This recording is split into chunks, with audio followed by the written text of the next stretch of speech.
हैं। रुक्मणी जी ने लिखा है जो वो पढ़ते हैं।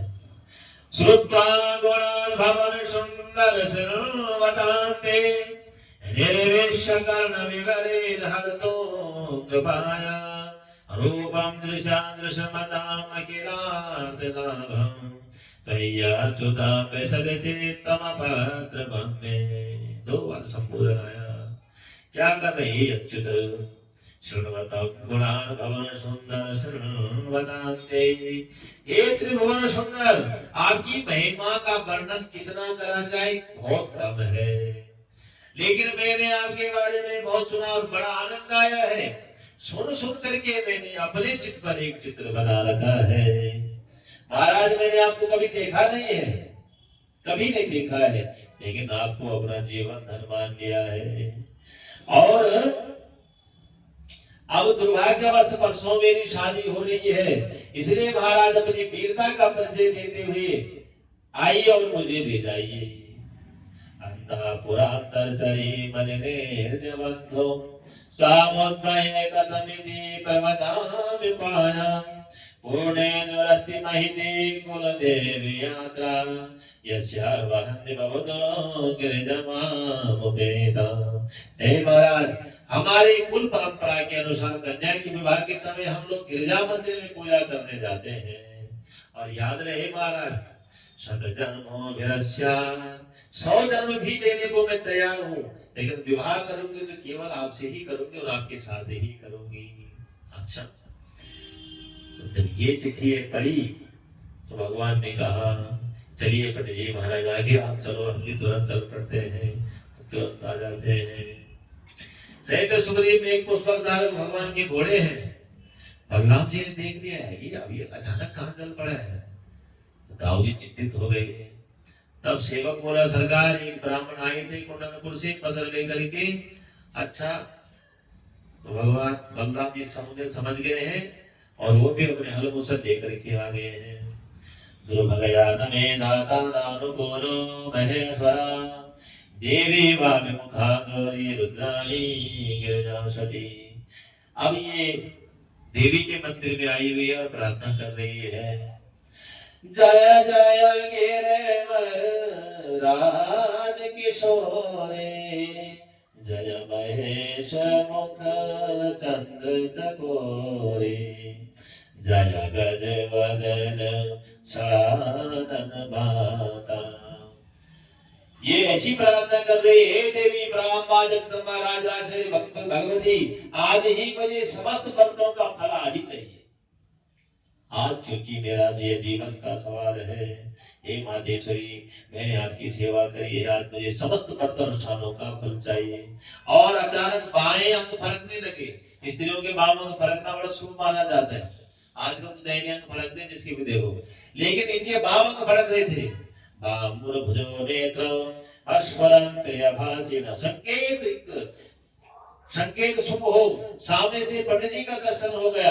रुक्मणी जी ने श्रृंगार करके बैठी है और ब्राह्मण देवता जैसे आए और मुस्कुरा रहे थे। वो लगा है कि भाई जब पंडित जी मुस्कुरा रहे तो कहीं ना कहीं जो कुछ समझ बना के आए हैं। बताया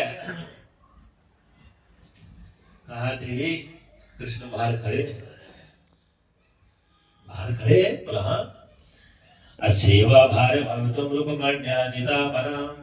जैसे भीष्म को पता चला कृष्ण आए अपने साथ लेकर आए सभी प्रार्थियों को, भीष्म बोले आपकी कृपा बनी रही। उधर जब रुक्मणी को समाचार मिला तो शिशुपाल उसको रुक्मणी का समाचार शिशुपाल को मिला तो उसने भी चारों तरफ मंदिर में अपनी सिक्योरिटी लगा दी।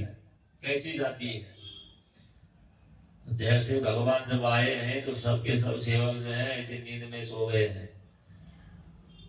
और उधर कृष्ण की जय जयकार हो रही थी। जरासंध ने जब सुना कि कृष्ण आए हैं तो आधा माथा तो खराब हो गया, किसको तो मैंने जला दिया था, ये कहां से आ गया। शिशुपाल से कहा कि मुझे खतरा नजर आ रहा है और बोला हमारा क्या बिगाड़ेगा। जरासंध का यही गलती मैंने भी करी थी। 17 बार बनाया इसने मेरे को उल्लू। 18वीं बार ये खुद भाग गया, दुनिया को दिखाया मैं मर गया हूँ, देखा यहाँ खड़ा है, इसलिए मित्र गलती मत करना।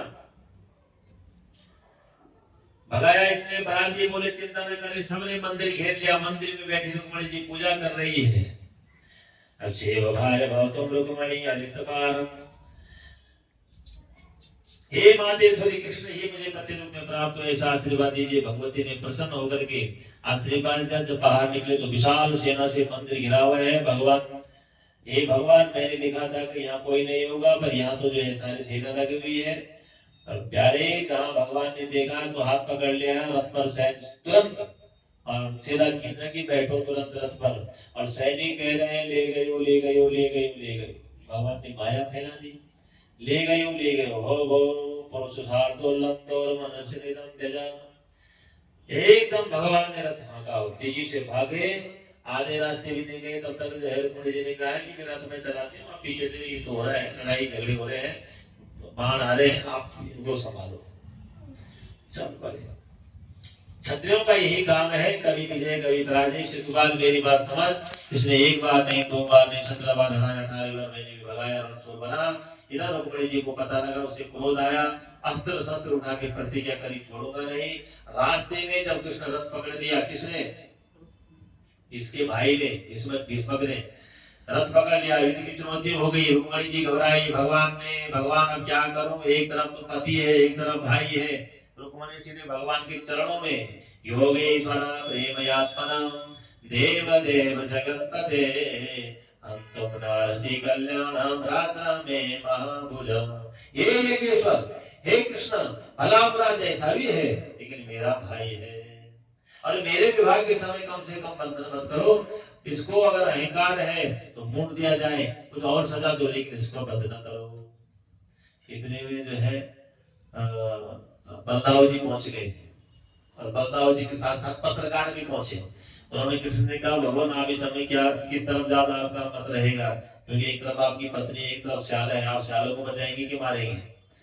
भगवान ने कहा, भाई अभी देखते हैं, मैं जवाब देते हैं तुम्हें, पहले जरा भैया की सुनो। भैया ने कहा, अरे कृष्ण, शर्म लाज है कुछ की नहीं है, अभी रिश्ता लगा है, श्याले साहब को मोड़ दिया तुमने, बताओ।